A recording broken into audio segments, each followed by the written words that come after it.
ट्यूबोटिम्पैनिक हम डिस्कस करेंगे। ट्यूबोटिम्पैनिक में क्या होगा, जब मतलब क्लिनिकल प्रेजेंटेशन उसकी क्या होगी, वो जो है ना सेंट्रल परफोरेशन है, उसमें जो है ना मैंने कहा था पॉलिप भी निकला होगा। पॉलिप जो है ना पेल कलर का पॉलिप है। उसके अलावा जो मिडिल ईयर के म्यूकोज़ा है उसमें डिपेंड करेगा, जब हम देखेंगे उसको, अगर वो मतलब रेड या वेलवेट टाइप है तो मतलब एक्टिव इन्फेक्शन है। अगर वो जो है ना वही नॉर्मल जो है ना पेल कलर टाइप का है तो वो जो है ना उससे पता चल जाता है कि रिजॉल्व हुआ है। उसके अलावा जो इसके ऑसिकल्स हैं, ऑसिकल्स को हम देखेंगे तो वहाँ पर क्या हो जाएगी, फिक्सेशन हुई होगी। और उसके अलावा जो है ना नेक्रोसिस भी होती है। अब फिक्सेशन कैसे हुई है, फिक्सेशन देखिए ऑफ कोर्स यहाँ पे सेंट्रल परफोरेशन है तो एपिथेलाइजेशन मतलब एपिथेलियल माइग्रेट कर रहे थे ना, तो वो इस तरह जो है ना माइग्रेट करके इसकी तरफ आ सकते हैं, जिसकी वजह से फिक्सेशन होती है। तो इसका एक और सिम्टम है फाइब्रोसिस या एडहेसन। तो वाली बात इसी में ही आ गई है सेपरेटली। ओके, और उसके अलावा टिम्पैनोस्क्लेरोसिस, ये पर जो मैंने क्या कहा था इससे पहले मैंने बताया था कि परमानेंट जो है ना होल होता है ये टिम्पैनिक मेम्ब्रेन में। तो परमानेंट होल कैसे होता है, हाइलाइजेशन होती है और कैल्सिफिकेशन होती है, इस तरह कैल्सिफाइड रहता है, परमानेंट हो जाता है ये। अच्छा, और इससे जो है ना इस तरह का पॉलिप भी निकल आएगा, प्रेजेंटेशन इसकी इस तरह की। तो ये होगी इसकी क्लिनिकल।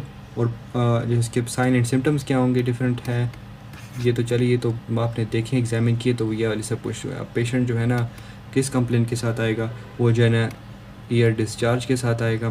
उसकी जो है ना हेयरिंग लॉस होगा। हेयरिंग लॉस अब क्या होगा, एक्सीड 50 डेसिबल। अब इससे पहले मैंने सीरियस एटाइटिस मीडिया में बताया था कि उधर लेस देन 40 होगा, क्योंकि वहाँ पे ऑसिकुलर नेक्रोसिस नहीं होती, यहाँ पे हो रही है तो ग्रेटर देन 50 है। और इसमें जो है ना परफोरेशन जो है ना उधर होगी।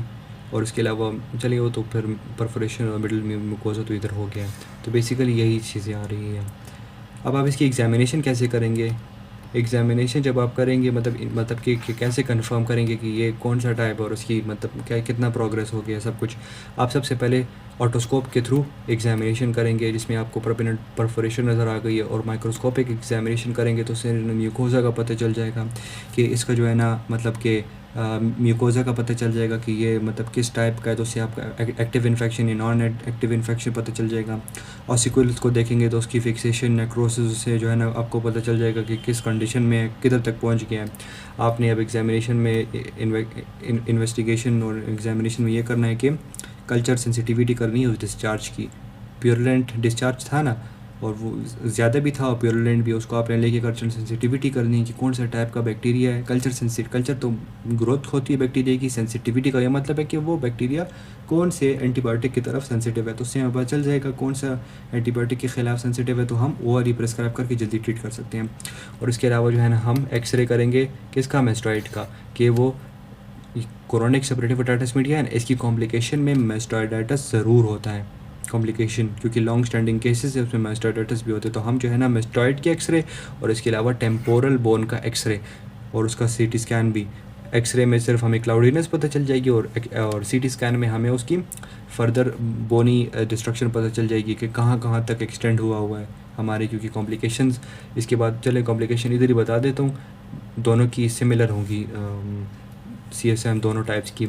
उसमें कॉम्प्लिकेशंस क्या है, इंट्राक्रेनियल एंड एक्स्ट्राक्रेनियल में कौन कौन सी आ गई, एक हो गया मेस्टॉइड है तो मेस्टॉइड का हमने एक्सरे किया है तो मेस्टॉइडाइटिस हो सकता है। टेम्पोरल बोन का एक्सरे किया है तो उसमें टेम्पोरल बोन में ईयर किधर पड़ा है, petrous part of the temporal bone में, तो पिट्रोसाइटिस हो गया। फेशियल नर्व है तो फेशियल नर्व पैरालिसिस। और उसके अलावा जो है ना ये मिडल ईयर आगे जो है ना इस तरह करके इनर ईयर भी होता है। तो इनर ईयर को क्या कहते हैं, लैब्रिंथ कहते हैं, तो लैब्रिंथाइटिस। अब जब इनर ईयर की जो इंट्राक्रेनियल की बात आ गई, यहाँ पे सारी मेनिंजेस, तो सब ड्यूरल एब्सेस, एक्स्ट्रा ड्यूरल एब्सेस, मेनिंजाइटिस और ब्रेन एब्सेस और वो कैवर्नस साइनस थ्रोम्बोफ्लेबाइटिस, ये सारे जो है इसकी इंट्राक्रेनियल कॉम्प्लिकेशंस हो गई है। तो ये सब कुछ करने के लिए जो है ना हमने ये एक्सरे और CT स्कैन किया ताकि हमें पता चल सके कि कहाँ तक जो है ना ये मतलब ये डिस्ट्रक्शन कहाँ तक पहुँची है, तो हम जो है ना उसके मुताबिक ट्रीटमेंट कर सकेंगे।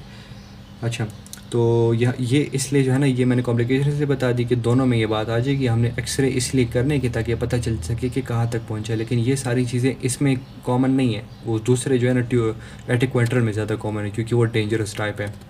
अच्छा, तो ये हो गई है। अब इसके अलावा अब इसकी ट्रीटमेंट कैसे करेंगे, यहाँ पर देखें एक और बात याद रखें। अब ट्रीटमेंट मैं बताऊँगा कि यहाँ पर हम प्रिस्क्राइब करेंगे, एक मिनट, ट्रीटमेंट। इधर हम क्या प्रेस्क्राइब करेंगे, हम जो है ना सब एयर ड्रॉप्स प्रेस्क्राइब करेंगे। एयर ड्रॉप्स, ये आपसे वाइवा में ज़रूर पूछा जाएगा कि आप, कि अगर एक पेशेंट है आपके पास आया और उसकी टिम्पैनिक मेम्ब्रेन रप्चर हुई है, अगर उसको मिडिल ईयर इन्फेक्शन नहीं है तो आप उसको एयर ड्रॉप्स देंगे कि नहीं देंगे। कभी भी एक पेशेंट को एयर ड्रॉप्स नहीं देने हैं जब उसको मिडिल ईयर इन्फेक्शन नहीं हुआ हो, अगर उसको सिर्फ टिम्पैनिक मेम्ब्रेन रप्चर है, ठीक है, और उसको ओटाइटिस एक्सटर्ना है उस पेशेंट को, मतलब कि एक्सटर्नल ऑडिटरी कैनाल का जो है ना इन्फेक्शन हुआ है, तो उसको कभी भी एयर ड्रॉप्स प्रिस्क्राइब नहीं करने, क्योंकि वो क्या करेंगे, वो जो है ना टिम्पैनिक मेम्ब्रेन के परफोरेशन के थ्रू मिडिल ईयर कैविटी में आ सकते हैं। मैंने क्या बताया था अभी तक, जितनी बार बताया कि जब भी कोई फ्लूइड स्टैटिक होगा तो वहाँ पर क्या हो सकता है, बैक्टीरियल इन्वेजन हो सकती है, वहाँ पे सेपरेशन हो सकती है, फिर वो उधर ना चाहते वक्त भी आपने उसमें जो है ना ओटाइटिस मीडिया करवा दी है। तो उस पेशेंट को हम सिर्फ नहीं देंगे। अब इधर जो परमानेंट परफोरेशन भी हुई है और मिडिल ईयर जो है ना इन्फेक्टेड भी है, तो इसमें खामखा इसको जो है ना एयर ड्रॉप्स देंगे। ये उधर मैंने बताई नहीं थी क्योंकि इधर ज़रूरी थी बात होती है, ये वाइवा के लिए भी इम्पोर्टेंट है, मुझसे भी पूछी गई थी, तो ये अच्छी बात है कि आपको पता हो।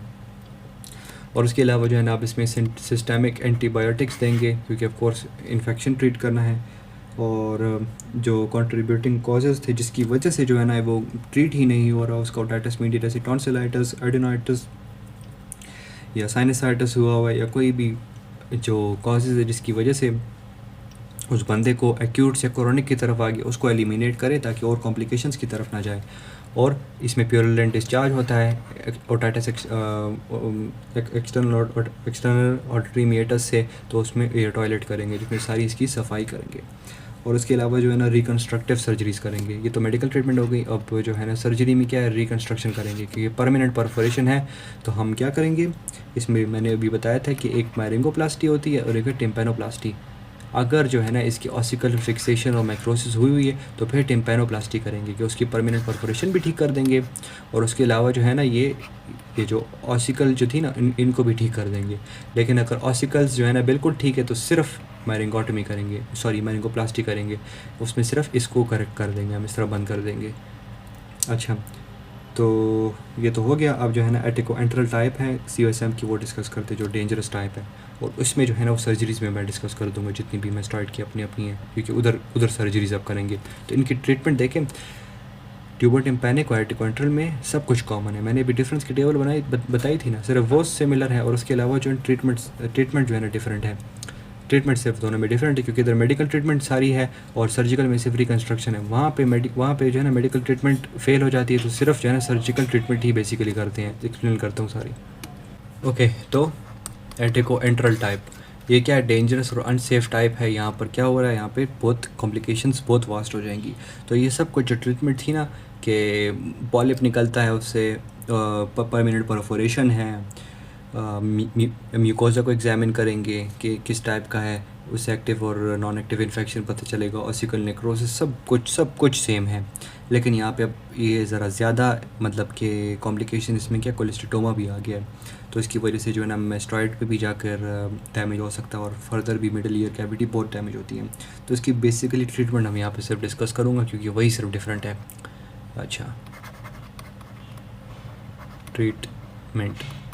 अच्छा, तो ट्रीटमेंट यहाँ पे एक 1 बाय 1 डिस्कस करते हैं। सबसे पहले क्या डिस्कस करेंगे, कैनाल डाउन प्रोसीजर, और फिर डिस्कस करेंगे कैनाल अप प्रोसीजर। अच्छा, तो बेसिकली कैनाल डाउन प्रोसीजर देखें, ये मैं इधर एक पहले इस तरह, चले मैं कैनाल डाउन ही पहले कराता हूँ। अच्छा, तो ये देखें, ये आपका क्या एक्सटर्नल ऑडिटरी मीएटस है, बाहर का एक कान है, ठीक है। इसी एक डायग्राम में ट्राई करता हूँ, तीनों एक्सप्लेन कर दूँ। यहाँ पे क्या, ये टिम्पैनिक मेम्ब्रेन है, और इधर पीछे क्या है, मिडिल ईयर है, और इस तरफ क्या था पीछे, सॉरी इधर नहीं, इस तरफ पीछे क्या है, इस तरह मेस्टॉइड एंट्रम है, और ये कान ज़रा मैंने डायग्राम ज़रा गलत बनाई है, ये इस तरह होता है, और यहाँ पर पीछे मेस्टॉइड प्रोसेस है ऑफ द टेम्पोरल बोन, ठीक है ना। इसके अंदर क्या है मेस्टॉइड एंट्रम है। अच्छा, तो अब सबसे पहले कैनाल डाउन प्रोसीजर में असल में 2 किस्म के जो है ना सर्जरीज होती हैं। एक होती